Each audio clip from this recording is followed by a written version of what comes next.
Assalamualaikum to all of you. This is Dr. Muktawar Sameju, lecturer, Vitai Institute of Physiotherapy and Rehabilitation Sciences. As you all know, today we have a live lecture, live class or online class on the medial epicondylitis. So, before starting the medial epicondylitis, let me see, are you guys available here or not?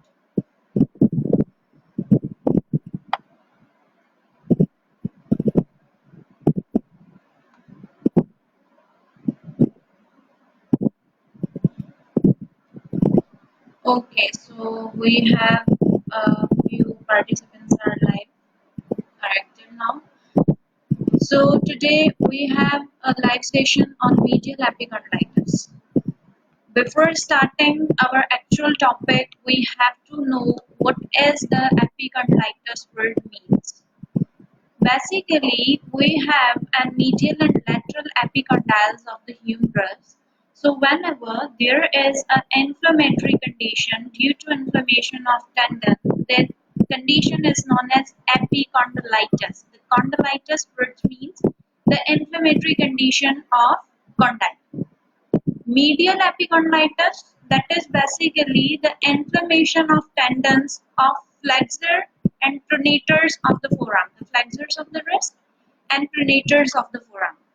वो muscles जो हमारे flexors हैं wrist के या प्रोनेटर्स हैं जो हमारे forearm के, अगर उन मसल्स की इन्फ्लेमेशन हो जाए तो उस कंडीशन को हम लोग कहते हैं, जो कि कनेक्ट कहाँ पे हो रहे हैं, ओरिजिनेट कहाँ से हो रहे हैं, मीडियल एपिकॉन्डाइल से, और कहाँ पे जा रहे हैं, हमारे रिस्ट की तरफ। तो इसलिए जब इन मसल्स के टेंडन की इन्फ्लेमेशन हो जाती है तो हम इस कंडीशन को क्या कहते हैं, मीडियल एपिकॉन्डाइलिटिस। मीडियल एपिकॉन्डाइलिटिस जो है बेसिकली हम लोग कहते हैं मोस्ट कॉमन जो है ओवर यूज इंजरीज में, जब कोई ओवर यूज हो जाए, रिपीटेड स्ट्रेन्स एक्टिविटीज आए हमारे, रिपीटेड स्ट्रेन अकर हो ओवर अवर फ्लेक्सर कंपार्टमेंट, तो वो जो है सिचुएशन, रिपीटेड एक्टिविटीज या for example repeated rotation of the wrist आ रही है, repeated twisting of the wrist movement आ रही है, तो उसमें हम लोग क्या कहते हैं कि उसमें ये कंडीशन जो है ओवर यूज इंजरी की वजह से मोस्ट कॉमन ये कंडीशन डेवलप होती है, जिसको हम लोग क्या कह रहे हैं, मीडियल एपिकॉन्डाइलिटिस। मीडियल एपिकॉन्डाइलिटिस को हम गोल्फर्स एल्बो भी कह रहे होते हैं, हम इसको जो है इसको गोल्फर्स एल्बो कह रहे होते हैं, इसको हम लोग जो है कह रहे होते हैं इसके अलावा हम लोग इसके डिफरेंट नेम्स जो हैं वो दिए हुए हैं, ठीक है। जैसे कि हम लोग कहते हैं हमारे पास डिफरेंट नेम्स हैं, like for example the golfer's elbow, the briefcase elbow, और इसके अलावा the weighted elbow. Briefcase elbow किस सेंस में, जब कोई पेशेंट ब्रीफकेस लिफ्ट करता है या हैवी वेट लिफ्ट कर रहा होता है तो उस वजह से भी उनके जो फ्लेक्सर कंपार्टमेंट ऑफ फोरआर्म है वो स्ट्रेस में आ जाते हैं, उनके टेंडन में स्ट्रेंथ क्रिएट हो जाता है, जिसकी वजह से उसके ये ओवर यूज इंजरी क्रिएट हो रही होती है, जिसको हम लोग कह रहे होते हैं मीडियल एपिकॉन्डाइलिटिस। इसके अलावा अब ये कंडीशन आई होप सो आप सबको क्लियर हो गई होगी कि what is basically the term medial epicondylitis means, what it is referred as.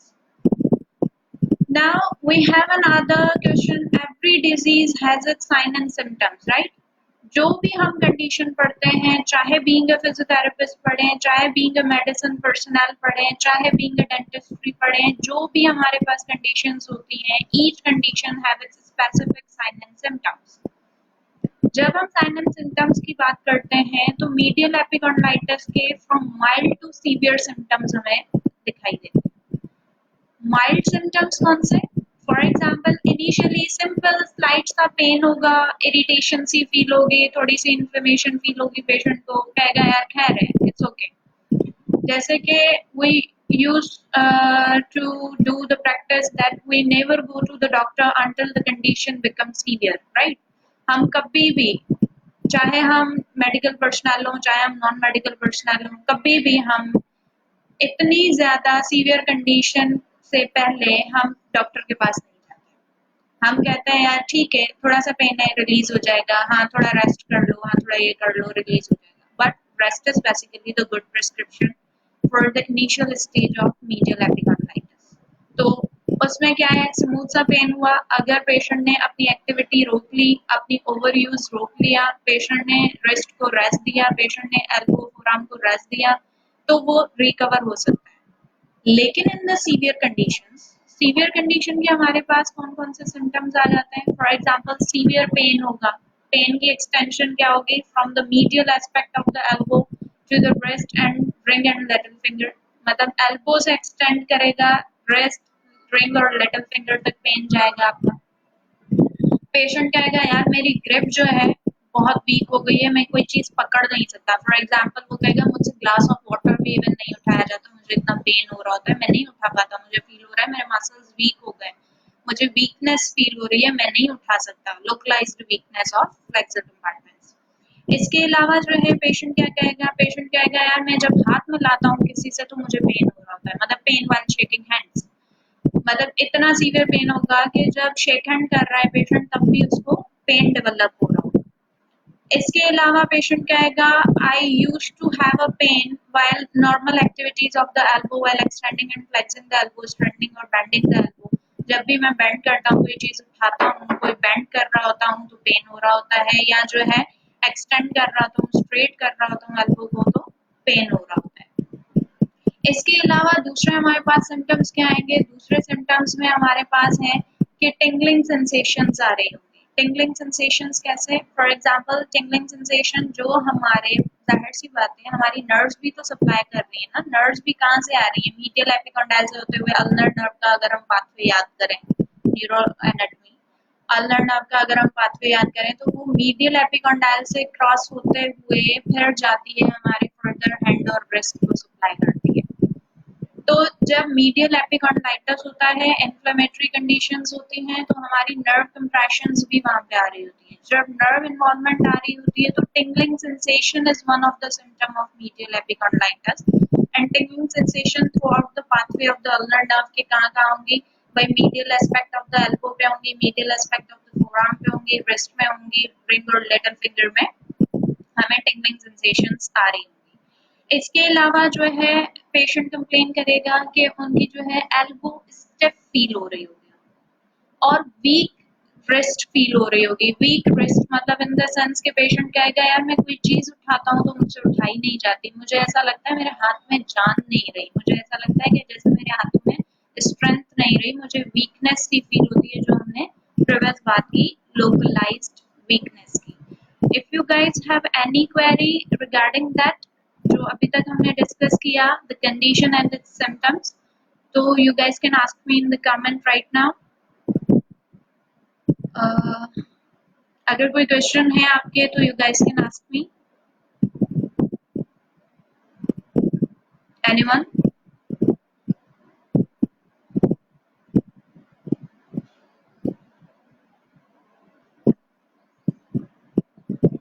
अच्छा, तो हम कंटिन्यू करते हैं और इसके साथ साथ वी विल वेट कि अगर कोई क्वेश्चन करना चाहे तो we can answer their queries as well. लेकिन जब तक हम कंटिन्यू करते हैं, जब तक आप लोग कोई क्वेश्चन जहन में आए तो you guys can ask me in between. तो अब हमने सिम्टम्स पढ़ा, हमने कंडीशन पढ़ी, कॉजेस की जब हम बात करते हैं तो there would be a different causes for the medial epicondylitis. One of the most common cause जो हमने डिस्कस किया that was overuse injury. Most common cause is overuse injury to the tendon of flexor compartments or pronator muscles or the flexor muscles. इसके अलावा कोई भी repeated activity की वजह से स्मॉल टियर आ जाए हमारे टेंडन में, तो उसको भी हम लोग जो है उसकी वजह से भी मीडियल एपिकॉन्डाइटिस कॉज हो सकता है। मीडियल एपिकॉन्डाइटिस मोस्ट कॉमनली 100% नहीं कह रहे, लेकिन मोस्ट कॉमनली जो है एथलेटिक एक्टिविटीज को जो है इम्पैक्ट करता है, या एथलीट्स जो होते हैं मोस्ट कॉमनली मीडियल एपिकॉन्डाइटिस एथलीट्स में देखा गया है।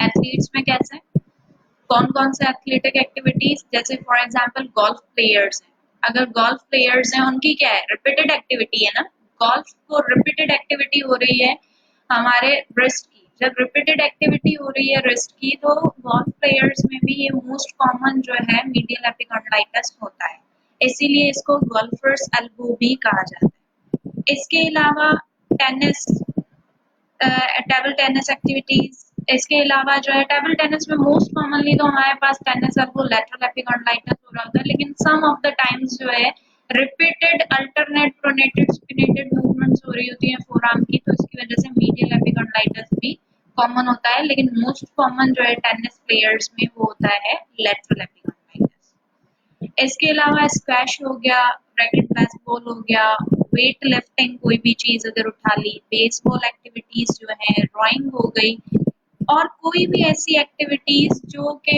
रेगुलर टास्क में हम लोग परफॉर्म करें, like repeated use of computers.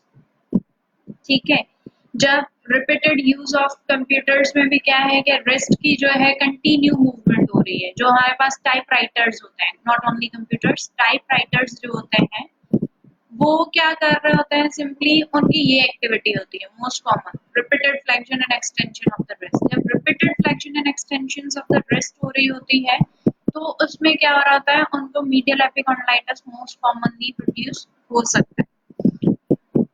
इसके अलावा कोई भी ऐसी एक्टिविटीज जिसमें repeated bending of the wrist हो रही हो, तो ये सब मोस्ट कॉमन कॉजिंग फैक्टर्स हैं। Repeated use is the most common causing factor of medial epicondylitis.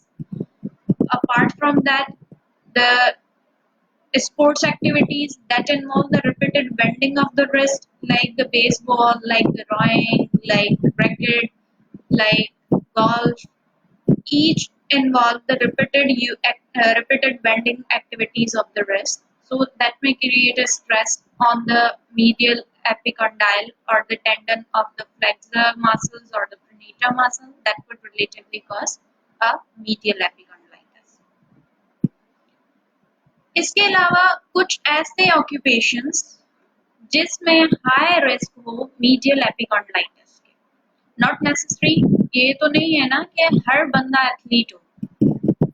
हमारे पास एथलीट्स की अगर हम देखा जाए नॉर्मल, अगर हम कुछ ही हमारे पास जो गेम्स हैं उसमें जो पर्टिकुलर एथलीट्स हैं वो हैं, लेकिन नॉर्मल एक्टिविटीज में हम में से कितने लोग होंगे जो रेगुलर एथलेटिक एक्टिविटी कर रहे हैं? आई डोंट थिंक सो कि इतने ज्यादा होंगे। Majority of us to prefer a sedentary lifestyles instead of the athletic activities. So हमारे पास मोस्ट कॉमन ऐसे कुछ प्रोफेशंस भी हैं, ऐसे ऑक्यूपेशंस भी हैं जिसमें क्या होता है कि मीडियल एपिकॉन्डाइटिस मोस्ट कॉमनली अकर हो सकता है। कौन से प्रोफेशंस? लाइक बचर्स, प्लम्बर्स, क्योंकि प्लम्बर्स का और बचर्स का क्या होता है, रिपीटेड रिस्ट एक्टिविटीज हो रही होती हैं, बेंडिंग ऑफ द रिस्ट हो रही होती है। कंस्ट्रक्शन वर्कर्स, जो हमारे पास मजदूर वगैरह होते हैं, लेबर्स जो होते हैं हमारे पास, रेगुलर कंप्यूटर यूजर्स, जो हमने टाइपराइटर्स वगैरह की बात की थी अभी थोड़ी देर पहले, कुक हो गए, कंटिन्यू, कुक की क्या काम होता है, कंटिन्यू रिस्ट की बेंडिंग हो रही होती है। जब कंटिन्यू रिस्ट की बेंडिंग हो रही होती है तो स्ट्रेस क्रिएट हो रहा होता है हमारे टेंडन्स पे, जिसकी वजह से इन्फ्लेमेटरी कंडीशन प्रोड्यूस हो सकती है, डेवलप हो सकती है। इसके अलावा पेंटर्स, अगर उनका ऑक्यूपेशन ही पेंटिंग है, वो 24/7 पेंटिंग ही कर रहे होते हैं, जब वो पेंटिंग कर रहे होते हैं, रिपीटेड एक्टिविटी हो रही है, repeated bending of the wrist हो रही है, तो कंटिन्यूअस जब बेंडिंग ऑफ द रिस्ट हो रही है तो वो क्या कर रहा है, स्ट्रेस प्रोड्यूस कर रहा है on the flexor and pronator muscles. If you guys have any query, you can ask me. Let me check if anyone have any query.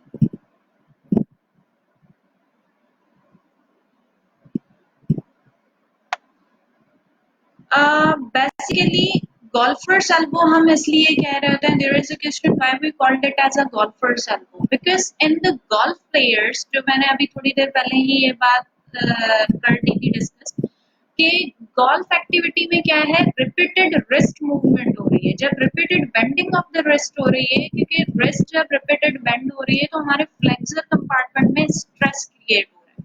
Flexor compartment की ओरिजिन कहाँ पे हो रही है? ओरिजिन हो रही है मीडियल एपिकॉन्डाइल पे। जब रिपीटेड स्ट्रेस आ रहा है, कंटिन्यू बेंडिंग हो रही है रिस्ट की और मीडियल एपिकॉन्डाइल पे आके वहां पे उसके टेंडन पे स्ट्रेस क्रिएट हो रहा है, तो वो इन्फ्लेमेटरी कंडीशन क्रिएट करेगा जिसकी वजह से पेनफुल हो जाएगी वो मूवमेंट, और फर्दर जो हमने सिम्टम्स की बात की वो सिम्टम्स भी हमें शो हो रहे होंगे।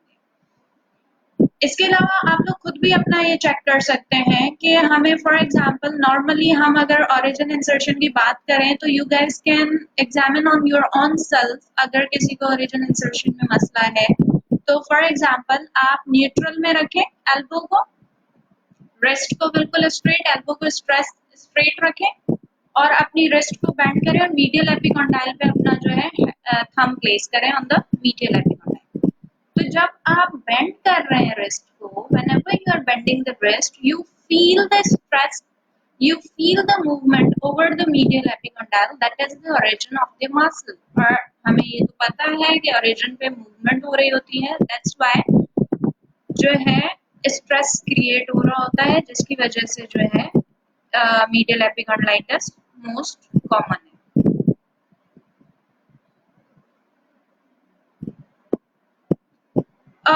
Golfer's elbow, golfer's elbow and student's elbow both are different things. Golfer's elbow में क्या हो रहा है, आपका medial epicondyl involve हो रहा है, inflammation हो रही है आपके medial epicondyl की, while student's elbow में आपका जो olecranon process of ulna जो है basically उसकी inflammation produce हो रही होती है। जब उसकी इन्फ्लेमेशन प्रोड्यूस हो रही होती है तो उसमें क्या हो रहा होता है, फर्दर पेन क्रिएट हो रहा होता है, स्ट्रेटनिंग ऑफ एल्बो में। हाँ, इनके सिम्टम्स थोड़े मिलते जुलते हैं कि ओवर यूज है, सिम्टम्स थोड़े मिलते जुलते हैं इन सेंस के भाई पेन हो रहा है, इन्फ्लेमेशन हो रही है, स्ट्रेटनिंग ऑफ एल्बो नहीं हो पा रही, मूवमेंट ऑफ द हैंड जो है वो रिस्ट्रिक्टेड हो रही है, लेकिन both are different thing. Golfer's elbow में क्या हो रहा है, मीडियल एपिकॉन्डाइल की जो है इन्फ्लेमेशन हो रही है, व्हाइल स्टूडेंट्स एल्बो में क्या हो रहा है, ओलेक्रेनॉन प्रोसेस ऑफ अल्ना की जो है इन्फ्लेमेशन हो रही है। क्यों स्टूडेंट्स एल्बो बोल क्यों रहे हैं, इस कंडीशन बढ़ने की वजह से रिपीटेड जो है स्ट्रेस क्रिएट हो रहा होता है हमारे ओलेक्रेनॉन प्रोसेस पे, तो जिसकी वजह से जो है वो पेन क्रिएट कर रहा होता है।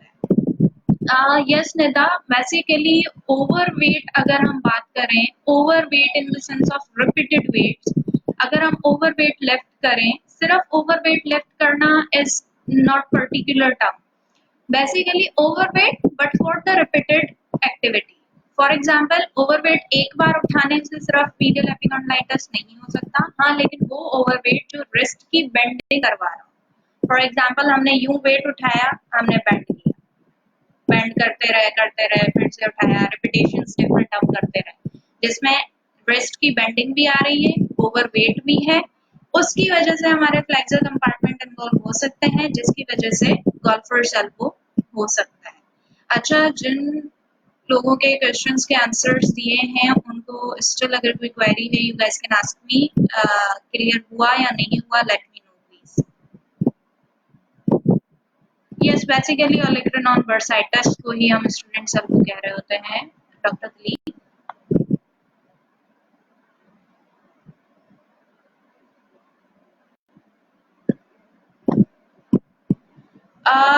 Doctor Nida, basically golf activity में क्या हो रहा है, ये मूवमेंट होती है, यहाँ से क्या है रिस्ट, जब हम गोल्फ की अगर हम बैट की बात करें, जो गोल्फ हम लोग हाथ में उठा रहे होते हैं, golf in this way right, जब हम उसकी शॉट की बात करते हैं, अगर आपने नोटिस किया तो शॉट में ये मूवमेंट आ रही होती है, यू मूवमेंट आ रही होती है, तो क्या है रिपीटेड फ्लेक्शन या repeated bending activities.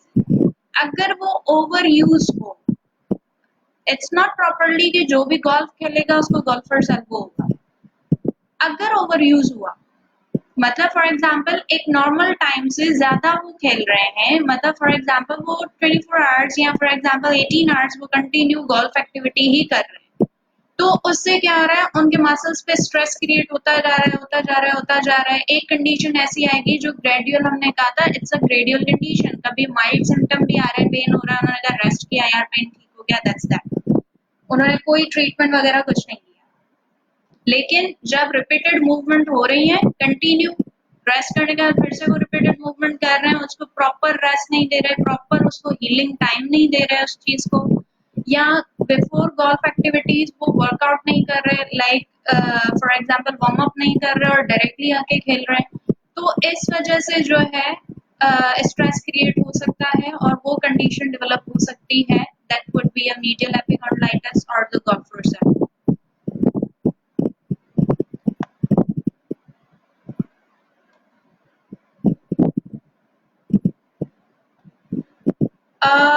That is Hamza Malik. Hamza actually ये अगर हम फुल एक्सटेंशन ऑफ एल्बो में हमें पेन हो रही है that would be some other cause. We have to find out the basic cause of that कि एक्सटेंशन में अगर पेन हो रहा है तो क्या उसके ट्राइसेप की कोई इंजरी तो नहीं हुई, या उसकी कोई रेडियल नर्व इन्वॉल्वमेंट तो नहीं हुई। फिर हमारे पास फर्दर डायग्नोसिस आ जाएगी। इसके हवाले से फिर हम फर्दर बात करेंगे कि मतलब फर्दर जो है इसको हमें एवेल्युएट करना है, फर्दर हमें डिफरेंशियल डायग्नोसिस बनानी है, फर्दर इसका एग्जामिनेशन बिल्कुल अलग करेंगे। अगर हम गोल्फर्स एल्बो की बात करें तो उसमें फ्लेक्शन ऑफ रिस्ट में पेन आ रहा है।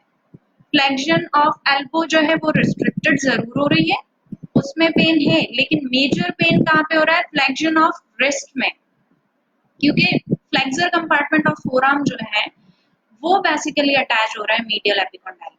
तो अगर एक्सटेंशन ऑफ एल्बो में कहीं पे पेन आ रहा है that would be some other cause, that would may be caused by the radial nerve, radial neuropathy, और that may be due to tendon involvement of the tricep, that would be some other cause, that would be majorly, इसको हम लोग ये भी कह सकते हैं कोई और बॉनी कॉजेस हो सकती हैं।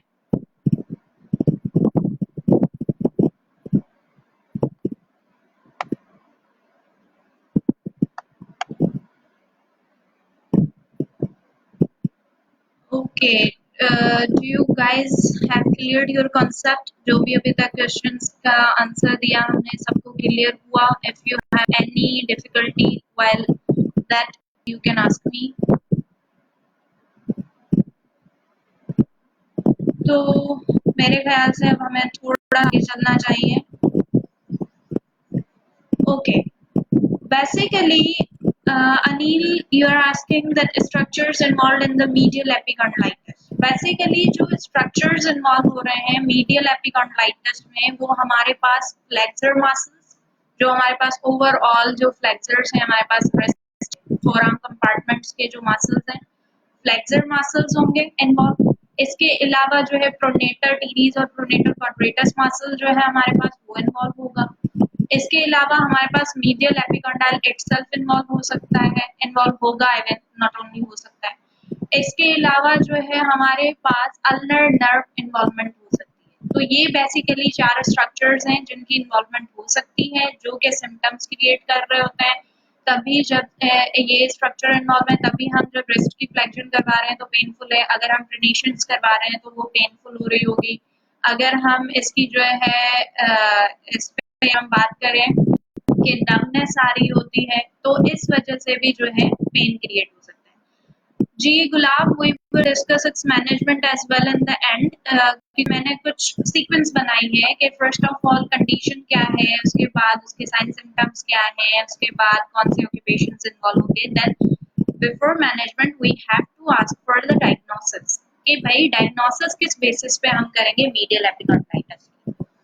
अगर हम फिजिक तो हम उसके बाद आ रहे हैं मैनेजमेंट पे। प्लीज इसके लिए मैं थोड़ा सा टाइम रिक्वायर्ड होगा ताकि हम लोग डायग्नोसिस को जब क्लियर कर लेंगे तो मैनेजमेंट इसका फर्दर इन डिटेल हम करेंगे कि कौन कौन सी एक्सरसाइजेस हम करवाते हैं, कौन कौन से ट्रीटमेंट एडिशनल हम लोग दे सकते हैं। तो जब हम डायग्नोसिस की बात करते हैं, इसका डायग्नोसिस मोस्ट सिंपल डायग्नोसिस है। अगर हम फिजिकल एग्जामिनेशन के हवाले से बात करें, being a physiotherapist, special test जो होते हैं हम लोग 100 अपना 70% ऑफ डायग्नोसिस जो है हम इवन 90% ऑफ डायग्नोसिस हमारी हिस्ट्री टेकिंग और स्पेशलिस्ट वगैरह के थ्रू हम लोग कर सकते हैं, हमारे फिजिकल एग्जामिनेशन के थ्रू कर सकते हैं। लेकिन सिर्फ 10% हमारी जो डायग्नोसिस है वो डिपेंड करती है हमारी जो है इस पे कि लैब डायग्नोसिस करवाएं या कुछ अदर डायग्नोसिस हम लोग उनकी तरफ लेकर जाएं। तो डायग्नोसिस के हवाले से जब हम बात करते हैं फिजिकल एग्जामिनेशन में मीडियल एपिकॉन्डिलाइटिस की जो है डायग्नोसिस मोस्ट कॉमन है, दैट इज आप सिंपली पेशेंट को कहेंगे कि फॉर एग्जांपल आपने स्टूल रख दिया, काउच के बराबर में एक स्टूल आपने अपनी तरफ रखा, आपने काउच रखा, काउच के एक तरफ आपने स्टूल रख के बैठना है, काउच की दूसरी तरफ जो है आपने पेशेंट को सिटिंग पोजीशन मेंटेन करवानी है। सिटिंग पोजीशन मेंटेन कर ली, अब पेशेंट को कहना है भाई काउच पे जो है अपनी फोरआर्म को पूरा सपोर्टेड रखो। जब काउच पे फोरआर्म को सपोर्टेड रख दिया, आप सिंपल क्या करेंगे, आप अपना हैंड लेंगे, उसको रेजिस्ट करेंगे, रिस्ट की फ्लेक्शन को आपने रेजिस्ट करना है। आप यहाँ से हैंड रखेंगे, प्रेशर देंगे और पेशेंट को कहेंगे try to bend your wrist. Simply जब पेशेंट बेंड करेगा रिस्ट में, तो इसके दौरान ये टेस्ट पॉजिटिव कब हम फील करेंगे, जब पेशेंट कहेगा, आप पूछोगे ड्यूरिंग दैट पेशेंट से कि जो है आपको पेन तो नहीं हो रहा कहीं, तो जब पेशेंट कह रहा है कि yes I am feeling pain, now you have to ask from where you are feeling pain. Pain का पाथवे बता दें कि कहां से कहां तक आपको फील हो रहा है। पेशेंट कहेगा कि यार मुझे मीडियल एस्पेक्ट या inner side of the elbow से फील हो रहा है up to wrist and ring and little finger. जब पेन आ गया पूरे पाथवे में, तो आपको 100% ये डायग्नोसिस, इवन 90% सॉरी, ये डायग्नोस्ड हो जाएगा कि दैट इज मीडियल एपिकॉन्डालाइटिस। उसके बाद 10% डायग्नोसिस आप रेडियोग्राफ्स करवा सकते हैं। रेडियोग्राफ में आपको क्या मिलेगा, सिंपली रेडियोग्राफ में आपको सिंपली जो है मीडियल एपिकॉन्डाइल की जो है इन्फ्लेमेशन मिलेगी, तो आप उस चीज को फर्दर 100% कंफर्म कर सकते हैं, दैट इज द मीडियल एपिकॉन्डालाइटिस। जब हमने डायग्नोसिस की बात कर ली, अच्छा डायग्नोसिस तक सबको क्लियर है, कोई क्वेश्चन तो नहीं है डायग्नोसिस में? डायग्नोसिस में हमने simple resisted wrist flexion test perform करवाई है, और उसमें अगर पेशेंट को पेन आ रहा है from the medial aspect elbow to the wrist and the little and the ring finger, तो उसमें हम लोग कर देंगे 100% कंफर्मेशन कि यार ये मीडियल एपिकॉन्डालाइटिस है।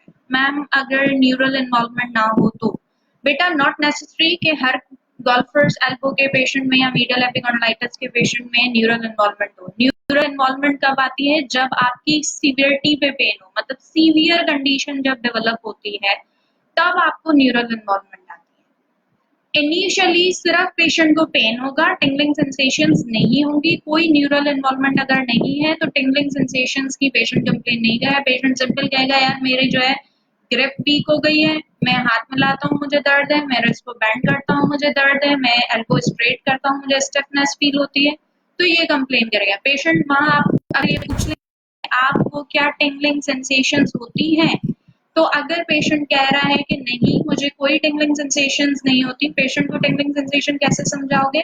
सिंपल बोलोगे ऐसा तो फील नहीं कि चिंटियां चल रही हो। तो जब पेशेंट कह रहा है कि नहीं मुझे ऐसा फील नहीं होता, तो आपको ये पता होना चाहिए कि it's not a chronic case, it's not a severe type of golfer's elbow, it must be a moderate और माइल्ड वन, तो हम इसको आराम से ट्रीट कर सकते हैं, न्यूरल इन्वॉल्वमेंट नहीं है। डायग्नोसिस में अगर सिर्फ और सिर्फ वो फुल एक्सटेंशन में पेन की कंप्लेन करे और वो भी मीडियल साइड, बेटा बेसिकली फुल एक्सटेंशन में पेन है, एक्सटेंशन ऑफ रिस्ट बोल रहे हैं या एक्सटेंशन ऑफ एल्बो बोल रहे हैं, प्लीज थोड़ा सा मुझे ये कन्फर्म करें। इस टेस्ट में तो कार्पल टनल का पेन भी फील होगा नहीं। बेसिकली कार्पल टनल पेन को आप ऐसे डिफरेंशिएट करते हैं, कार्पल टनल का जो टेस्ट है हमारे पास वो कभी भी रिस्ट फ्लेक्शन वाला टेस्ट नहीं करते, हम लोग टैप टेस्ट कर रहे होते हैं। सिंपली ये है पेशेंट को में आपने यहाँ पे कार्पल टनल पे आप टैप, जब आपने टैप किया और पेशेंट को फील हुआ कि पेशेंट ने कहा मुझे सनसनाहट सी फील हुई पूरे हाथ में, या पेशेंट ने कहा मुझे टिंगलिंग सी फील हुई पूरे हाथ में, तो फिर आप उसको कहेंगे कि जो है आप उसको डायग्नोस कर सकते हैं कि that would be a carpal tunnel syndrome, क्योंकि tap test is positive for the carpal tunnel. While अगर रिस्ट फ्लेक्शन के दौरान पेन आ रहा है तो मीडियल एस्पेक्ट पे आएगा, अगर मीडियल एस्पेक्ट पे पेन आ रहा है ड्यूरिंग रिस्ट फ्लेक्शन तो आपका गोल्फर्स एल्बो होगा। अगर आप रिस्ट एक्सटेंशन बात कर रही हैं, रिस्ट एक्सटेंशन में हमेशा लेटरल एस्पेक्ट पे पेन आएगा, क्योंकि मसल्स कौन से इन्वॉल्व हैं। कभी भी पेन ऐसा तो नहीं है ना कि जो स्ट्रक्चर ही नहीं करवा रहा मूवमेंट तो उसमें फालतू में पेन क्यों होगा। फ्लेक्शन में हमेशा मीडियल कंपार्टमेंट पे आपके फ्लेक्सर मसल ओरिजिन हो रहे हैं, रिस्ट के जो फ्लेक्सर्स हैं, आपको फ्लेक्शन में पेन आ रहा है। एक्सटेंशन रिस्ट के एक्सटेंसर्स जो हैं आपके एक्सटेंसर कंपार्टमेंट का लेटरल एपिकॉन्डाइल पे अटैच है, लेटरल एपिकॉन्डाइल पे ओरिजिनेट है। तो जब एक्सटेंसर्स इन्वॉल्वमेंट है और आपको रिस्ट एक्सटेंशन में पेन आ रहा है तो that would be your lateral epicondylitis, जिसको हम लोग कहते हैं sorry tennis elbow. Is it clear? अच्छा, आई थिंक बीच में किसी ने क्वेश्चन पूछा था एक।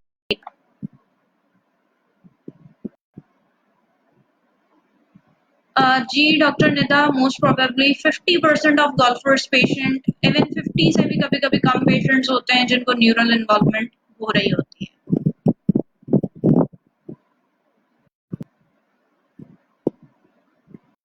ओके, बाकी किसी का अभी तक कोई क्वेश्चन नहीं है? Anyone have their queries, you guys can ask मी।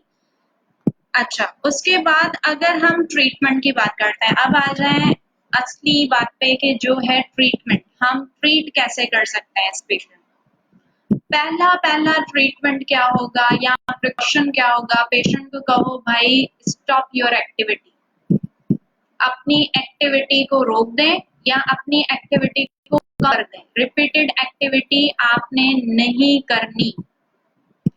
जब रिपीटेड एक्टिविटी आप कहेंगे कि हम नहीं करनी, तो ऑलमोस्ट 50% ऑफ सिनेरियोज में उनका पेन रिकवर हो जाता है, उनकी कंडीशन रिकवर हो जाती है।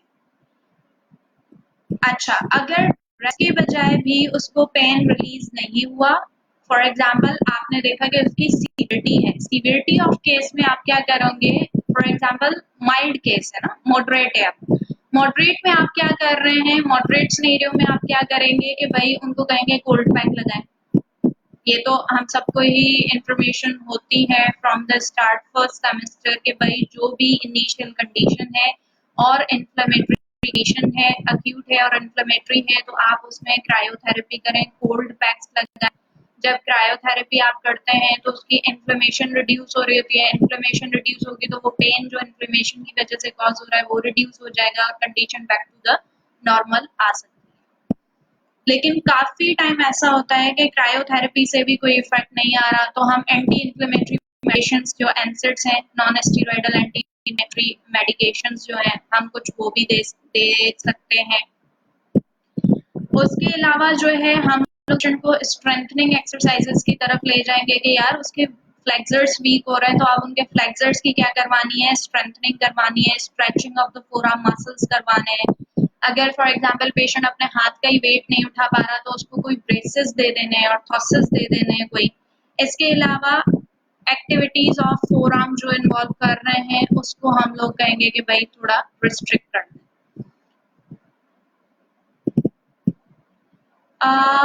हमजा, बेसिकली देखें बेटा, स्टूडेंट्स एल्बो और गोल्फर्स एल्बो ये दोनों अलग अलग चीजें हैं, दोनों में अलग अलग स्ट्रक्चर्स इन्वॉल्व हो रहे हैं।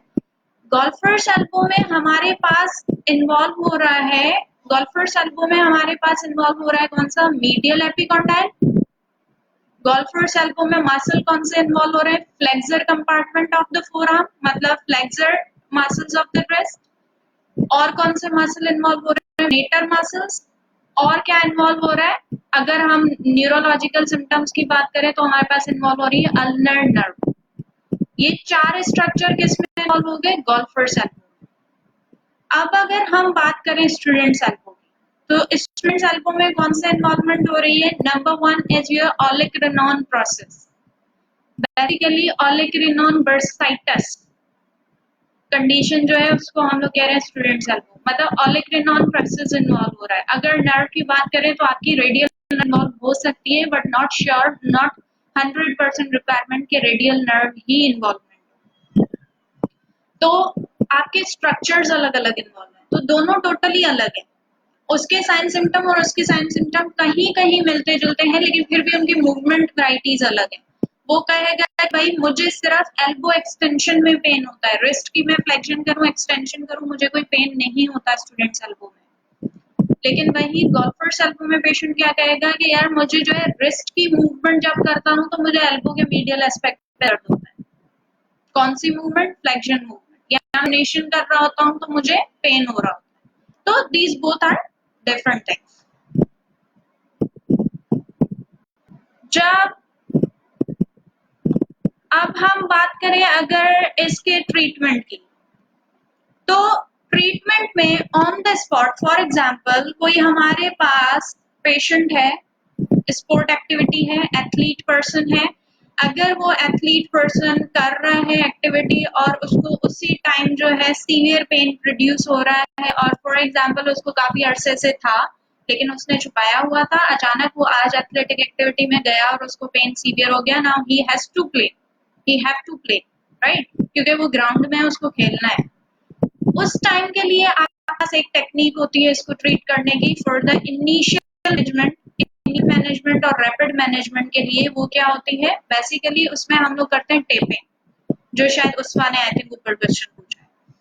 तो टेपिंग हम कैसे करते हैं, टेपिंग हमारे पास दो टाइप्स की, ये तो एक अगर हम बात करें तो बहुत बड़ा लेक्चर हमारे पास टाइप ऑफ टेपिंग पे आ जाए, लेकिन हम इसको थोड़ा सा कंपाइल करके डिस्कस करते हैं कि मीडियल एपिकॉन्डिलाइटिस के लिए कौन सी टेपिंग कर सकते हैं।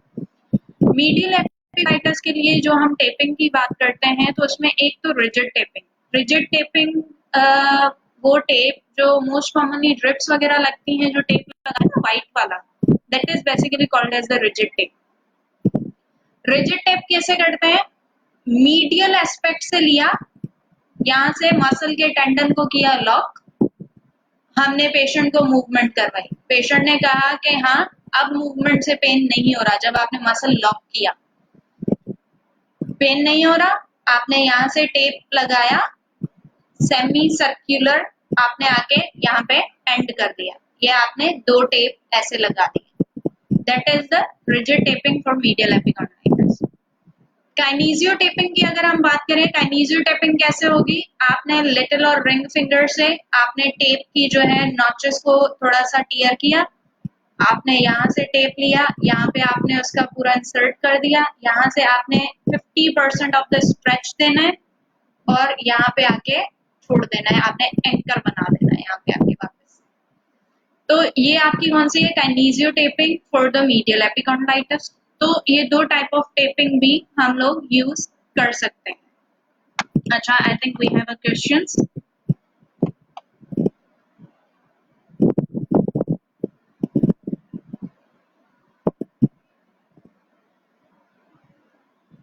टेपिंग का क्लियर हो गया?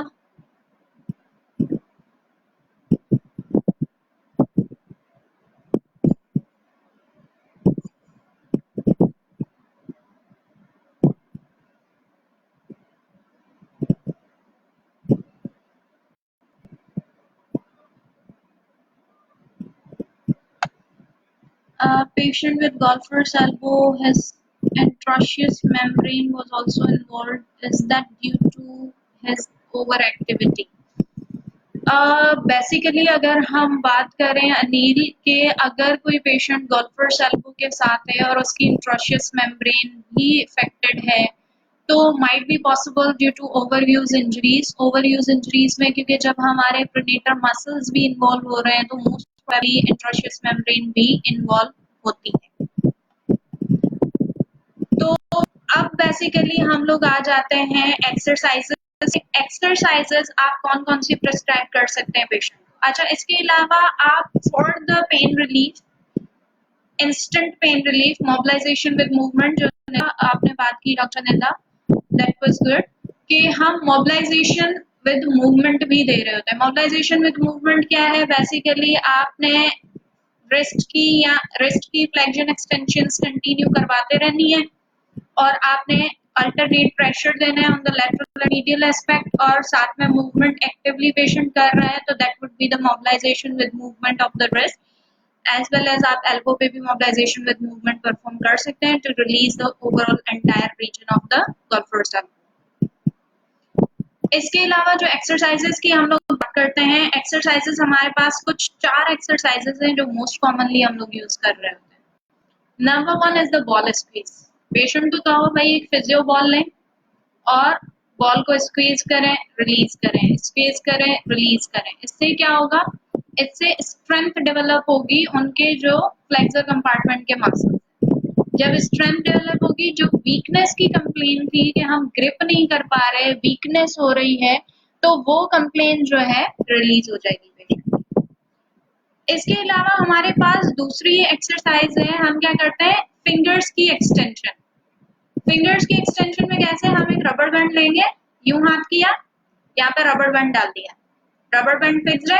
अब हम क्या करेंगे, एक्सटेंड करेंगे एल्बो को विद दैट रबर बैंड।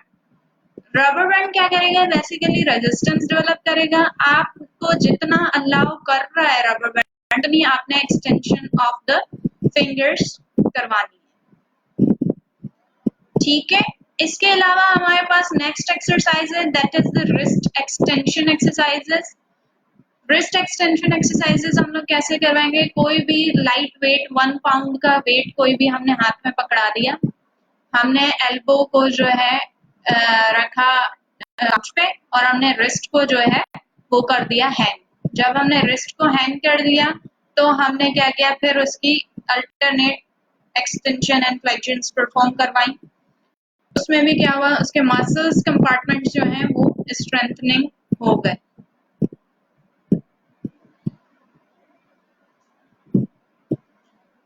इसके अलावा हमारे पास last exercise that would be the forearm pronation supination, क्योंकि हमें प्रोनेटर मसल्स को भी तो स्ट्रेंथ करना है, क्योंकि उनके भी तो टेंडन इन्वॉल्व हो रहे हैं। तो उसमें हम लोग क्या करते हैं, बेसिकली कोई भी लाइट वेट अबाउट 1 पाउंड हमने उठा दिया, काउच पे पूरा हमने एल्बो को स्ट्रेट रखा। अब हमने पेशेंट को कहा move your palm down and then again in the neutral and move your palm up, मतलब अल्टरनेट प्रोनेशन सुपिनेशंस परफॉर्म करवाएं ताकि इसमें स्ट्रेंथ डेवलप हो सके। तो एक्सरसाइज में 4 exercise, number 1 was the ball skis, number 2 was the finger extension, third one was the wrist extension and fourth one was the spination pronation. इसके अलावा हम mobilization with movement और taping जिसमें rigid और kinesio taping, that is the overall treatment or the management of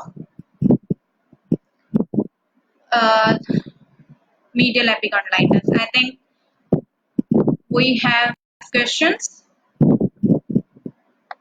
Let me check.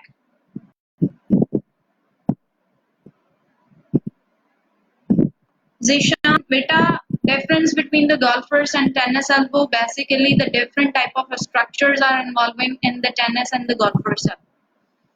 जब हम golfer's elbow की बात कर रहे हैं तो फ्लेक्सर कंपार्टमेंट इन्वॉल्व हो रहा है, फ्लेक्सर कंपार्टमेंट के मसल्स इन्वॉल्व हो रहे हैं, प्रोनेटर मसल्स इन्वॉल्व हो रहे हैं। इसके अलावा medial epicondyle muscle, medial epicondyle involve हो रहा है, और इसके अलावा जो है अगर हम नर्व की बात करें तो अल्नर नर्व इन्वॉल्व हो रही है।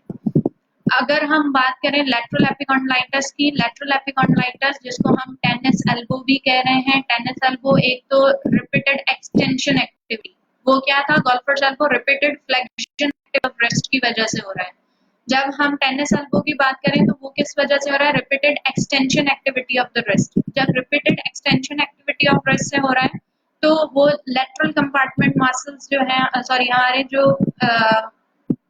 फोरआर्म के एक्सटेंसर कंपार्टमेंट मसल्स जो है हमारे फोरआर्म के, जो कि लेटरल एपिकॉन्डाइल पे इंसर्ट हो रहे हैं, उन मसल्स की इन्फ्लेमेशन प्रोड्यूस कर रहा है। तो हमारा लेटरल एपिकॉन्डाइल और एक्सटेंसर्स मसल्स इन्वॉल्व हो रहे हैं। इसके अलावा रेडियल नर्व भी इन्वॉल्व हो सकती है। तो डिफरेंट स्ट्रक्चर्स इन्वॉल्व है, डिफरेंट साइन एंड सिम्टम्स हैं, डिफरेंट मूवमेंट पेनफुल है, तो इन दोनों में यही डिफरेंस है। Is that clear to you Zeeshan? अच्छा, इसके बाद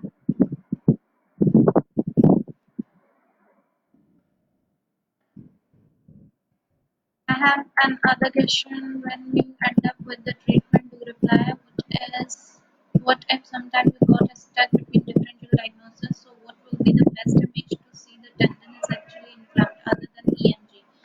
Because you said epicondyles are also get affected.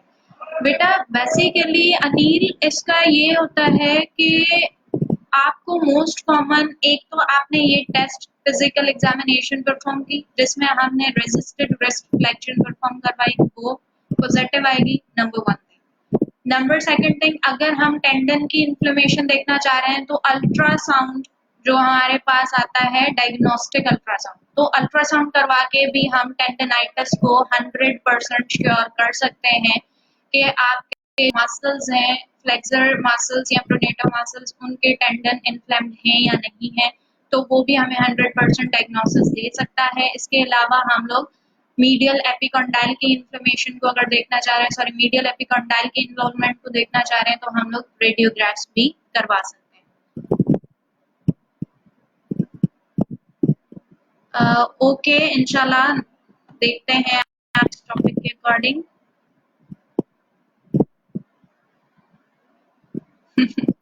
बिल्कुल निदा, हम समझ जाते हैं।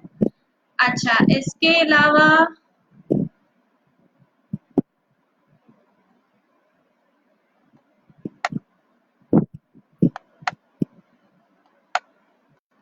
तो and anyone else who want to ask any other question,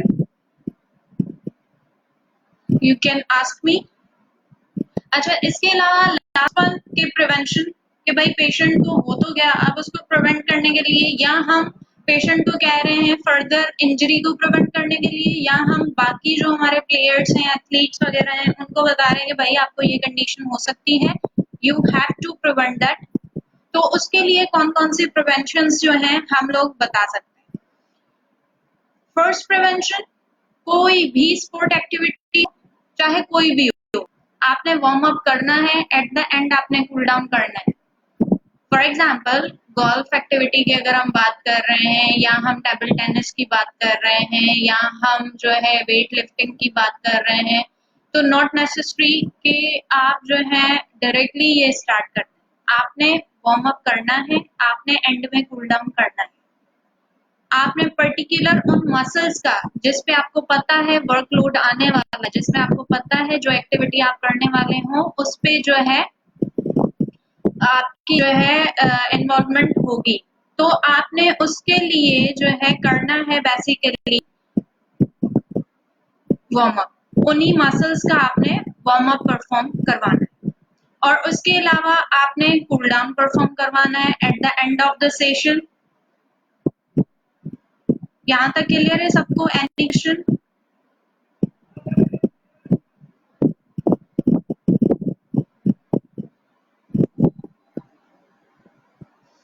इसके अलावा जो है हम लोग क्या करते हैं, इसके अलावा जो है हम लोग पेशेंट को बताते हैं कि यार आपने जो भी एक्टिविटी करनी है आपने उसको स्मूथली परफॉर्म करना है, प्रिवेंट करना है रिपीटेड मूवमेंट्स को। आपने रिपीटेड मूवमेंट अगर कर ही रहे हैं तो स्मूथली करवाएं, जर्की मूवमेंट नहीं करवाएं। बेसिकली हम लोग अगर बात करें, आपका क्वेश्चन है कोई और फिजिकल टेस्ट इसके लिए। बेटा basically there are many tests that would be recommended for the golfer's elbow, but जो most common test होते हैं, ऐसे तो अगर हम बात करें approximate 150 टेस्ट हैं आपकी सिर्फ शोल्डर कंपार्टमेंट, तो हम कभी भी 150 टेस्ट को जहन में नहीं रखते। हम हमेशा पर्टिकुलर जो होता है ना मेजर टेस्ट, उन मेजर टेस्ट को जो है हम लोग कंटिन्यू रखते हैं, उन मेजर टेस्ट को हम लोग परफॉर्म करते हैं जो हमें मेजर साइन सिम्टम्स मिल रहे होते हैं हर कंडीशन में।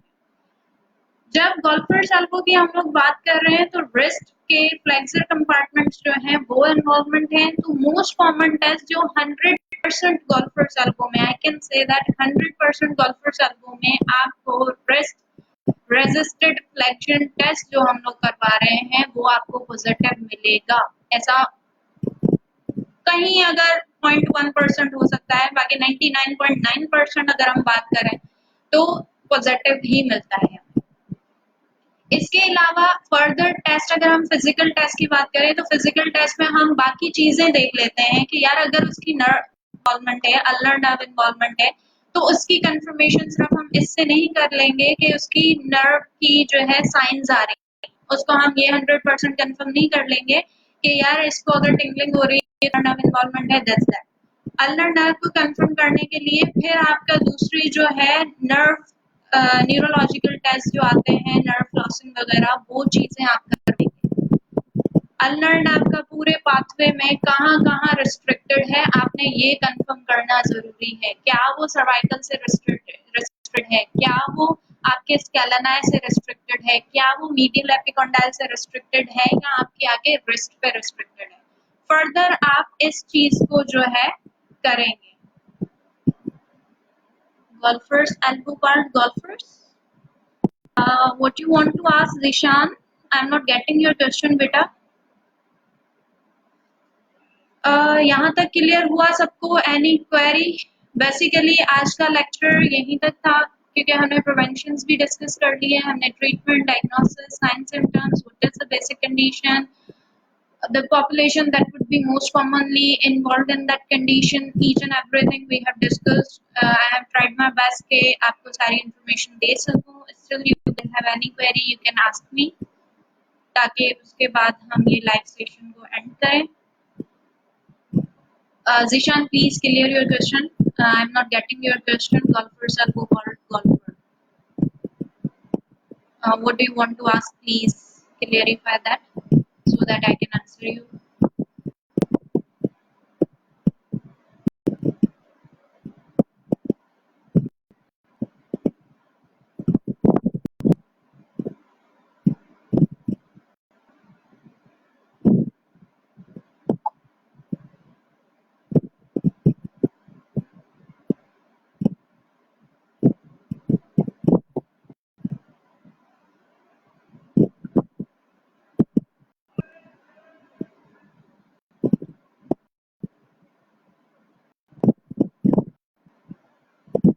Uh, Thank you everyone for your good remarks and comments. It's my pleasure that I'm sharing my knowledge with you guys. Uh,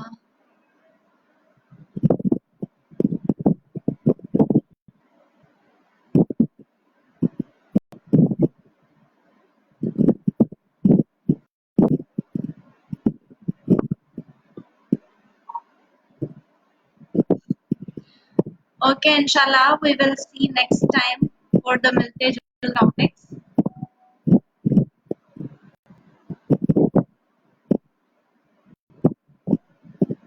Okay, hold this session regarding today's lecture, that was the golfer's elbow or medial epicondylitis, will be uploaded on the YouTube channel of Center of Manual Therapy. You guys can have access of that and join that for further information. I think we have to end now. Why golfer's elbow is called golfers? Okay. Zishan, basically ये बात मैंने पहले भी काफी time discuss की है, शायद आपसे स्किप हो गई बच्चे। गोल्फर्स एल्बो को हम गोल्फर्स एल्बो का नाम इसलिए दिया गया है बेसिकली कि गोल्फ जो एक गेम है, गोल्फ एक्टिविटीज जो है, गोल्फ के ड्यूरिंग, गोल्फ प्लेइंग के ड्यूरिंग जो है रिपीटेड रिस्ट की फ्लेक्शन मूवमेंट हो रही होती है। जब रिपीटेड रिस्ट की फ्लेक्शन मूवमेंट हो रही होती है गोल्फ के दौरान, तो उस प्ले में, इस एक्टिविटी में मोस्ट कॉमनली फ्लेक्सर कंपार्टमेंट्स जो होते हैं ब्रेस्ट के, वो इन्वॉल्व होते हैं, उनकी इन्फ्लेमेशन रिड्यूस हो रही होती है। तो इस वजह से जो है हम लोग कहते हैं कि इसका मोस्ट कॉमन नाम जो है गोल्फर्स एल्बो दिया गया है, क्योंकि फर्स्ट टाइम जब ये डायग्नोज हुई थी, in the golf players diagnose हुई थी, तो जिसकी वजह से भी इसको गोल्फर्स एल्बो का नाम दिया। I think it will clear to you now. Thanks to all of you for watching the video, and thank you for your good remarks and comments as well. Wish you good luck for your future to all of you. Hope to see you soon. Take care and Allah Hafiz from me. And further watch this video on the YouTube channel. Allah Hafiz.